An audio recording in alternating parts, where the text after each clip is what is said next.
بسم اللہ الرحمن الرحیم. شکریہ جناب اسپیکر.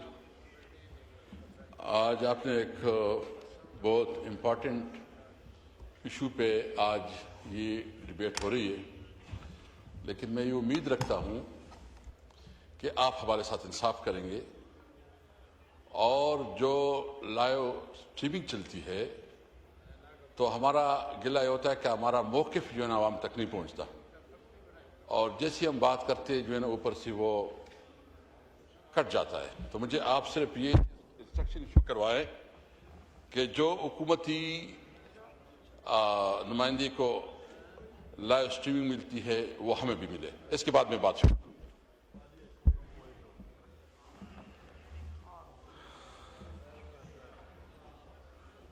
نہیں، وہ صرف سینسر ہوتا ہے اگر آپ آرم فورسز کے خلاف کوئی ایسے ریمارکس دیں یا پھر جوڈیشری کے. تو اس کے علاوہ آپ آج کے حالات کے موضوع پہ کہیں. آپ ابھی شہداء کا ڈسکشن ہو رہا ہے، اس پہ آپ بحث کریں. دیکھیں، ایک رولز ہے قانون کے مطابق. اگر کوئی میں غلط کام کروں یا انکانسٹیٹیوشنل کام کروں، آپ کے پاس حق ہے کہ وہ اس کو ایکسپنج کرے. وہ ایکسپنج یہ قانونی طریقہ ہے، آپ بے شک ایکسپنج کریں. لیکن اور دوسری بات یہ ہے کہ میری پارٹی اس وقت سب سے بڑی پولیٹیکل پارٹی ہے. پاکستان تحریک انصاف پنجاب، سندھ، خیبر پختونخوا، بلوچستان تمام صوبوں کی نمائندہ پارٹی ہے. اگر مجھے یہ حق نہیں پہنچتا کہ میری بات عوام تک پہنچائے تو یہ تو میں اس لیے آپ سے ریکویسٹ کرتا ہوں کہ آپ رولنگ دیں کہ اسمبلی کے جو ویب سائٹ ہے اور آپ کا اس کے مطابق. ہاں، اگر میں کوئی غلط بات کروں تو آپ کے پاس رائٹ ہے کہ وہ ایکسپنج کرے. آپ بولیں کیسا آپ. مجھے یہ شیورٹی ہو، کیونکہ مجھے پتا ہے کہ ابھی خواجہ صاحب بھی بات کریں گے اور راجہ صاحب بھی بات کی، وہ تو لائیو چلے گا. میں صرف اتنا گزارش ہے. بسم اللہ الرحمن الرحیم. جناب اسپیکر،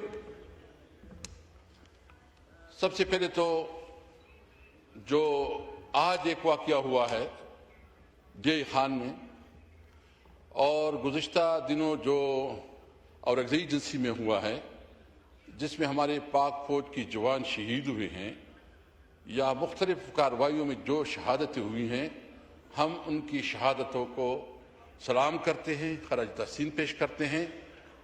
اور تحریک انصاف سمجھتی ہے کہ ہم اس ملک میں اپنے اداروں کو مضبوط دیکھنا چاہتے ہیں. ہم سمجھتے ہیں کہ فوج ہمارا ہے، یہ ملک بھی ہمارا ہے اور فوج بھی ہمارا ہے. اس لیے جو اس وقت وہ قربانیاں دے رہے ہیں ملک کے اندر یا اپنے سرحدات پہ، ہم اس کو خراج تحسین پیش کرتے ہیں. لیکن اب سوال کیا ہے، جو ایشو ہے جس پہ ہم بات کرنا چاہتے ہیں کہ سب سے پہلے یہ جو کچھ ہو رہا ہے، جتنی شہادتیں ہو رہی ہیں ہمارے فوجی جوانوں کی، خوبصورت جوان، ہماری پولیس کی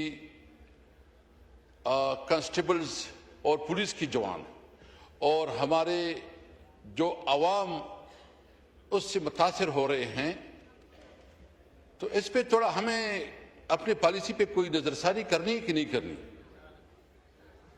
سب سے پہلے بات یہ ہے کہ گزشتہ 40 سال سے یہ جنگ، یہ تکلیف، یہ مشکل ہماری اس دھرتی پہ یہ مصیبت آئی ہوئی ہے.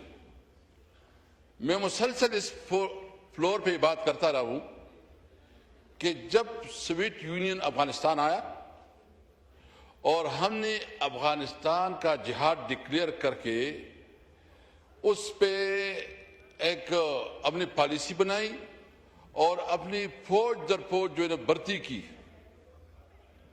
اس کے اثرات جو ہوئے، ایک تو ہماری طرف جو ہے نا ڈرگ کا کاروبار شروع ہوا، دوسرا جو کلاشنکوف کلچر آیا، اور جو ایڈجسٹنٹ ایریا ہے، جو خیبر پختونخوا کی جو بارڈر ایریا، اسپیکر صاحب، یہ وزیرستان سے لے کے باجوڑ تک، دیر تک، یہ تقریباً 100 کلومیٹر سے زیادہ بہت بڑا مطلب ڈسٹینس ہے. اس طرح بلوچستان میں تو اس میں چونکہ پاکستان کی کسی بھی حکومت نے کبھی بھی ان علاقوں کے اندر کوئی ترقیاتی کام نہیں کیا, وہاں ڈیولپمنٹ پہ کوئی توجہ نہیں دی, اور ان لوگوں کو جو ہمارا علاقہ ہے جس کو قبائل کہتے ہیں, پشتوں میں اس کو علاقہ غیر کہتے ہیں. اور علاقہ غیر کا کیا مطلب ہے کہ کوئی پتہ نہیں کیا چیز ہے. تو اس میں نہ آپ کا انفراسٹرکچر ہے, نہ آپ کی سکولز ہے, نہ آپ کے کالجز ہیں, نہ روزگار کے لیے کوئی اپرچونٹی ہے.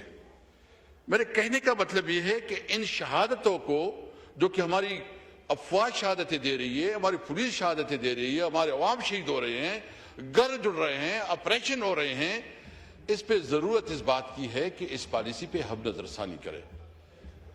پالیسی کیا؟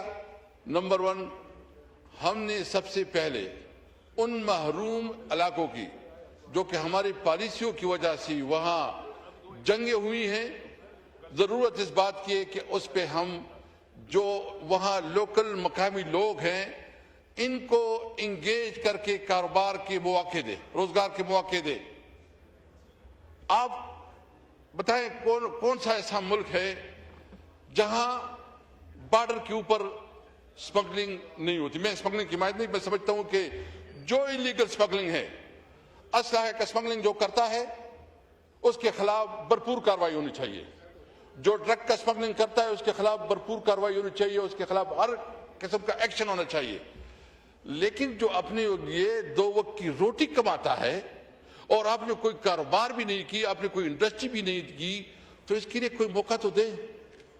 اور پھر جو آپ کے اپنے بارڈرز ممالک کے ساتھ آپ کی جو بارڈرز ہیں, خاص کر افغانستان کے ساتھ ہمارے بہت گلی شکوے ہوں گے. ہمیں احساس ہے کہ ہمارے لوگوں کو گلے ہیں افغانستان کی حکومت سے, لیکن اس کے لیے طریقہ تو نہیں ہے کہ آپ جو ہے یہاں سے دھمکیاں دیں کہ میں افغانستان کے اوپر حملہ کروں گا.